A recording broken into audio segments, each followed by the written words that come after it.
মা একটা সন্তানকে যেমন লালন পালন করবে, একটা বয়সের পর সন্তানও বাবা মাকে লালন পালনই করবে। আবারও সমালোচনার কেন্দ্রবিন্দুতে টলিউডের জনপ্রিয় অভিনেত্রী শুভশ্রী গাঙ্গুলী মন্তব্য করেছেন সন্তানকে নিয়ে।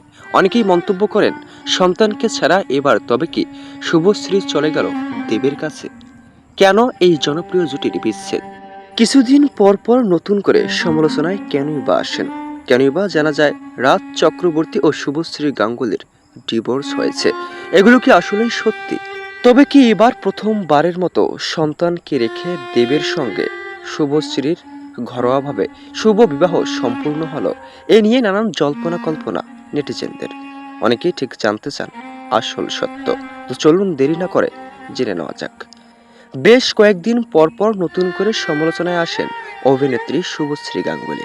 তবে সেই সমালোচনাকে অনেকেই ঠিক এমনটাই ভাবেন যে রাজ চক্রবর্তী ও শুভশ্রী গাঙ্গুলীর ডিভোর্স হয়েছে। কেননা একের পর এক শুভশ্রী গাঙ্গুলীর ফেসবুক ভেরিফাইড পেজের পোস্ট দেখে এমনটা মন্তব্য করা খুবই স্বাভাবিক।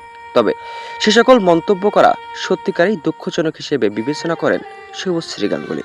তিনি মন্তব্য করেছেন, তাদের মুভি প্রমোশন এবং কাজের খাতিরে একের পর এক বিনোদন দিয়ে থাকেন। তবে এই বিনোদনকে অনেকেই সত্যিকারের মনে করেন, যেগুলো সত্যিকারের ভুল ধারণা। এ নিয়ে একের পর এক সবুজ অঙ্গনে নানান রকমের গুজব সৃষ্টি হয়। অনেকে ধারণা করেন ডিভোর্স হয়েছে, অনেকেই মন্তব্য করেন তারা গোপনে বিয়ে করেছেন, অর্থাৎ অভিনেতা দেব ও শুভশ্রী গাঙ্গুলী। কেনই বা ঘুরে ফিরে কয়েকদিন পরপরই সমালোচনার শীর্ষবিন্দুতে থাকেন অভিনেত্রী? তবে কি সত্যিকারই অর্থেই বিয়ে করেছেন? যদিও বিয়ে করেননি বলে জানান শুভশ্রী গাঙ্গুলী। তবে এই বিষয়ে নেটিজেনদের ঘোলাটে যেন এখনো ছাড়ছে না। এই বিষয়ে আপনার মতামত কমেন্টস করে জানাতে মোটেও ভুলবেন না। আর এই বিষয়ে আপডেট ও নতুন খবর সবার আগে পেতে চ্যানেলটি সাবস্ক্রাইব করে আমাদের সাথে যুক্ত থাকুন। দেখছেন এবি নিউজ বাংলাদেশ।